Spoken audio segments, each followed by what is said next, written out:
2019 ఎన్నికలు అయిన తర్వాత 151 స్థానాలతో ముఖ్యమంత్రిగా ప్రమాణ స్వీకారం చేసిన తర్వాత ఆయన మొదటి నుంచి వస్తున్నటువంటి మాట రెండు మాటలు.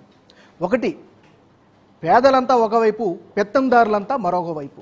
ఇదొక ఆయన ప్రధానమైనటువంటి నినాదం. రెండోది, వై నాట్ 175, అంటే 175 నియోజకవర్గాల్లో కూడా మేము గెలుస్తాం, ఎందుకు గెలవకూడదు అనేటటువంటి ఒక లైన్ని తీసుకుని ముందుకు వెళ్ళారు.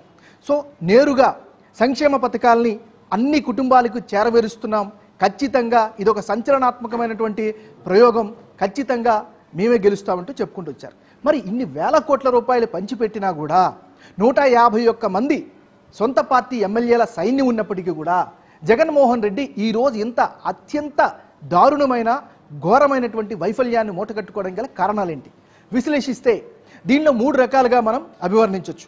ఒకటి, పబ్లిక్ మేనేజ్మెంట్, రెండోది పొలిటికల్ మేనేజ్మెంట్, మూడోది పోల్ మేనేజ్మెంట్.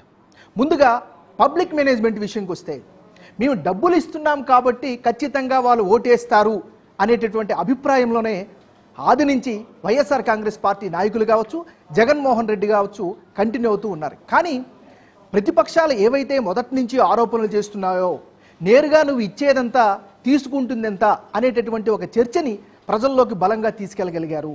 మరీ ముఖ్యంగా ఇన్ఫ్రాస్ట్రక్చరల్ వైఫల్యాలపైన చాలా చిన్న చూపు చూసే ప్రయత్నం జరిగింది.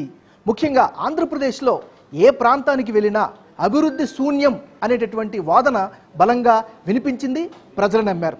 మరీ ముఖ్యంగా రోడ్ల దుస్థితిని గత 4.5 సంవత్సరాల నుంచి అనుభవించినటువంటి ప్రజలు ఖచ్చితంగా ఇలాంటి ఇన్ఫ్రాస్ట్రక్చరల్ ప్రాబ్లమ్స్ మీద ఎక్కువగా దృష్టి పెట్టిన